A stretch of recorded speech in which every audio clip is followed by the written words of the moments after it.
Blue Devils head coach Mike Krzyzewski now ties UCLA coach John Wooden for the most Final Fours all time, 12.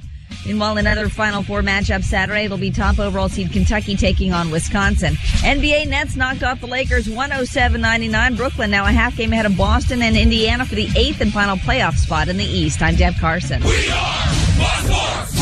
We were talking about this Chicago Teachers Union leader, this woman, Karen Lewis, who called Mayor Rahm Emanuel a greedy capitalist for shutting down Chicago schools last year.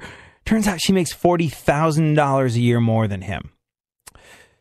She makes 235,000 G's a year, and she'd previously promised she would not earn more as a union president than the city's highest paid teacher. No one's been bothered to hold her to her words, though. And this is one of those things that kind of sort of 100 million % definitely gives unions a bad name. This is kind of tantamount to my experience that, if you're just joining us, I had when I was a kid in a band. I was getting ready to load into a venue, or had loaded into a venue. Drummer, snare drum, breaks. We're super rushed for time because we're the opening band. Huge venue, like 5,000 people, something like that. And the headliners and the middle band, they get to, take their sweet-ass time getting their stuff loaded in and whatever. We, as the opening band, have a bit of a time crunch factor going on. We get less time to sound check, less time to do everything, and so it's a real rush. We're down to the minutes as we're getting ready to go on stage when my drummer's snare drum breaks, and he's like, dude, grab my other drum from the tour bus. We're about to go on. I tried to bring his snare drum, into the venue, and a bunch of union guys were like, hey, you cannot bring that into the venue. A union person has to bring that into the venue. I was like, well, I go on in like 2 minutes. I would like it if one of you guys could bring this in, because otherwise, without this, no show. And they're like, sorry, we're on our union break. Can't help you. I was like, really? This seems a little detrimental to the cause. And they're like, yeah, sorry. And I was like, you lazy, indolent sons of bitches. Now I see why people talk smack about unions. You're okay, fine. And so I go back to the bus.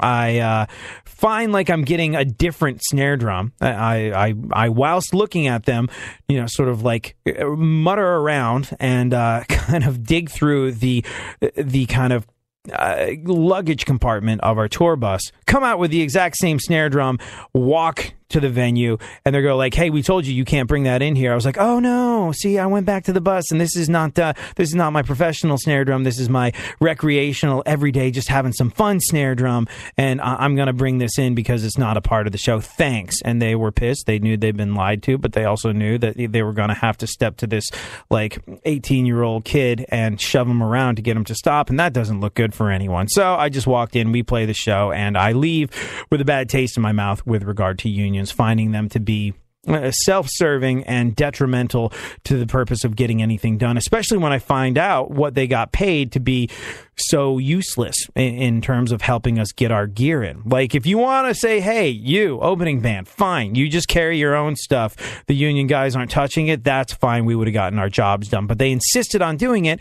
and then didn't do it. And got paid an ass ton of money to be lazy, shiftless bastards. That's how I left the venue feeling about them and about unions in general. Cut to years later, doing radio, have a friend of mine in New York City. And I'm not in any union. I don't know exactly how the radio union works, but in some states you have it, in some states you don't. As it turns out, you have it in New York City. And radio, little peek behind the curtains here, is an interesting medium at the moment where I guess it's like everything. It's been tremendously impacted by the economy and by the changing shape of the music industry and by companies' desires to save money and by the fact that everything's digital now, therefore it's easier to run. And as a consequence, across the country, if you hear someone on from the hours of 7 to midnight, if you hear a night personality on the radio, there's a very good chance they are a part-time employee and they're not getting benefits to do what they do. It's just the way it is. Friend of mine is a nighttime personality in a state where they do have unions. And this friend of mine also has ongoing battles with cancer, has their entire life. And I was like, aren't you worried that they're gonna take away your health insurance? You kind of need that to fight the cancer, and you know you're on in this time slot where they're famous for taking away benefits and things like that. And they were like, no, I'm part of the union. They would never allow you to do that. They just, no, absolutely not. And then all of a sudden, my whole stance on unions was replaced. Not replaced, I suppose, but compromised. Where I was like, wow, they are protecting someone who is doing an incredible job. Like, this person's ratings were through the roof.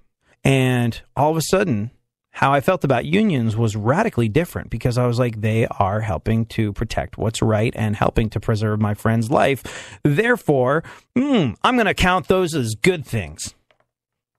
And so I had two very different, contrasting, conflicting views of unions and their purposes and whether they were any good or not.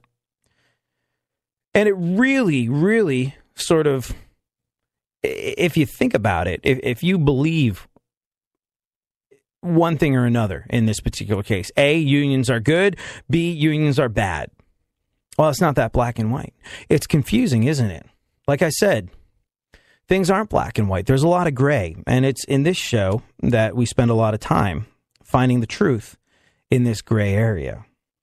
So what do you do in a situation like this, where there's two completely conflicting, contrasting points of view? And one group of people is telling you union's bad. The other people are telling you union's good. You think for yourself. You make your own decisions. You don't necessarily subscribe to the left or the right. You do what this show is all about. You figure out where your true north is on your moral compass, and you point that way, regardless of what some political leader that's just disguised as a different one is telling you. Yep, that's what you do, and I thank you for doing that with me.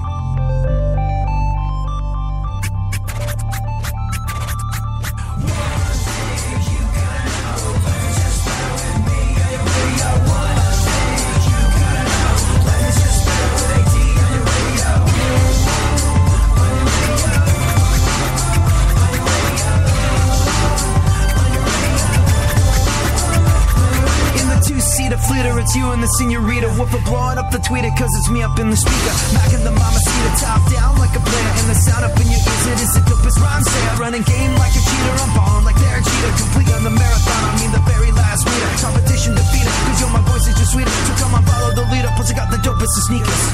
Fuck the rest, I'm the best, there's no question, fuck the rest and you know, fuck the rest, I'm the best, there's no question, are you ready to go?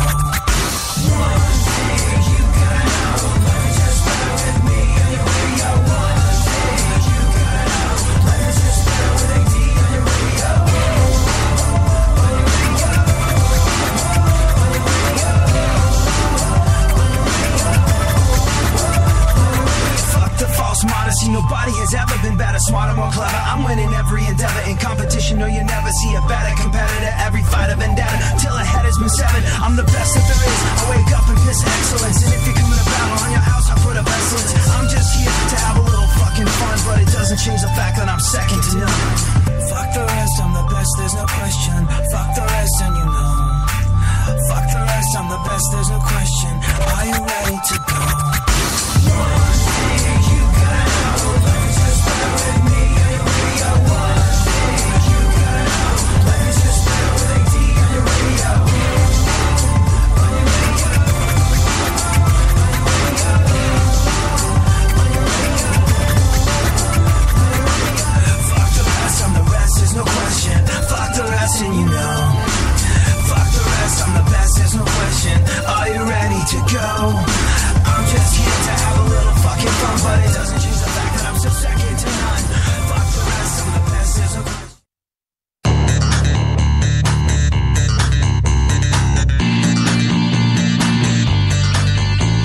Back once again, the ill behavior, delivering and giving you a musical savior. Back once again, it's your boy AD again, nobody rock a party better than me. Back once again, the ill behavior, delivering and giving you a musical savior. Back once again, it's your boy AD again, nobody rock a party better than me. what's that sound? I'm coming so loud from your radio dial. ADV getting down when you're rocking the jams. Here I am, going back once again. I'm ruling all city like the king I am. I'm fortunate enough to be joined on the phone by Dave Grohl himself. Hey, what's up? Is this Dave? What's happening? Do you ever feel like you're going to run out of inspiration? Like, I was wondering, is it like that Steve Miller thing where he went into the studio, he's like, I don't know when I'm going to have this many ideas again. I'm making 2 albums back to back.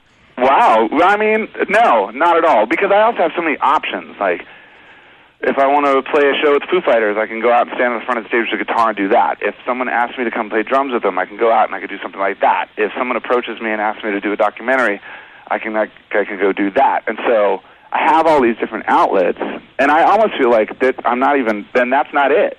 Like, there's going to be more, there's going to be something else that at some point I'm going to get my hooks, or it's going to get its hooks into me, and I'm like, okay, cool, now I can do that too. Because every single thing I do, I did not take lessons to do. And this is a lesson that I think everyone should learn, is that if you're, like, passionate and focused and driven, and there's something that you don't know how to do, just do it. Like, don't even do it the way you would do it. If you can if there's some way you can pull something, you want to be like an arc welder, just figure it out, you know what I mean? Because that's how people do things differently. And so that's the way I feel. Like, okay, at some point, I might start sculpting. Who cares? Whatever. I'm going to build lamps. How about that? Your kids are going to grow up with an incredible sense of possibility just being around this. Oh, they're terrified of me. They're like, oh no, there goes Daddy.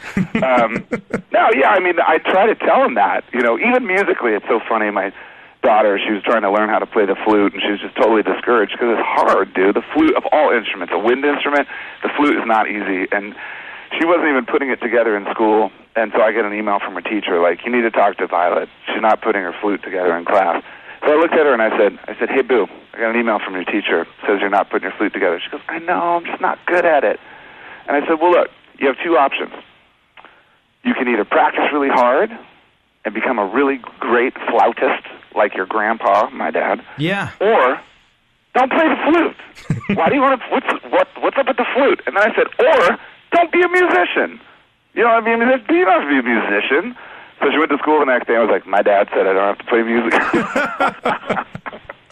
They're like, okay. We were supposed to talk about the TV show and the album, and I think we just wound up getting life lessons from Dave Grohl, which is probably just as valuable. That's Tony Robbins' business right there. Take that. Yeah. Well, I mean, smoke it. Yeah, no, you could do this, then on to motivational speaking. Your dad, who was a flautist, I remember you saying once that even when Nirvana was taken off, he said to you, he was like, this isn't gonna last. You know, I mean, believe me, man, he's like, my dad was a badass and a super smart dude and a wicked musician with, like, perfect pitch. So he didn't take any of this lightly, you know, and he actually, one of his friends that he grew up with, was a famous drummer in Herb Alpert's Tijuana Brass. Amazing. And when his friend passed away, he kind of, like, had nothing. He spent all his money, and he kind of blew it. And so when Nirvana became popular, my dad was like, dude, look, listen, this is what happened to my friend. You know this ain't going to last. You better treat every single check like it's your last one, and don't mess around. I was like, okay. And I honestly did. Like, to this day, I still feel that way. I feel like, okay, well, this is going to be the last record, and this is going to be the last Do you think that's maybe why you just say yes to everything, because you don't know when the work's not going to be there, and you have that instilled in you? I got to be honest. Also, like, my mother was a public school teacher, so I watched her wake up at, like, 5:30 every morning for 35 years to raise 2 kids on a public school teacher salary. Mm-hmm. So when you have a parent that works that hard, you work your ass off too. There was no being lazy in my house. I could absolutely. I was a pothead, but I was at least working at the furniture warehouse. You know what I mean? Right. Now, at what point did your dad say to you, "You might have something here"? It kind of came a little bit later. Like, I think especially it actually kind of came a little bit earlier. When he would come out and see the bands I was in before I was in Nirvana, I was just pulverizing the drums. I was just like a cartoon character, just going bananas. And I think he recognized, because he was also a jazz dude, I think he recognized, like, the passion and the self-expression in that. He knew that I had there was some fire in there somewhere. Yeah. That never translates into, a career, and it wasn't ever going to. But I think that he knew, like, all right, well, that kid's, he's got something. He's out of his mind. Wow. which I think a lot of his heroes were too, you know. Right, sure, absolutely. Everything's quick and everything is disposable at the moment. And you've kind of curated a musical history of America with Sonic Highways. Was part of that wanting to preserve what you felt was at risk of getting lost?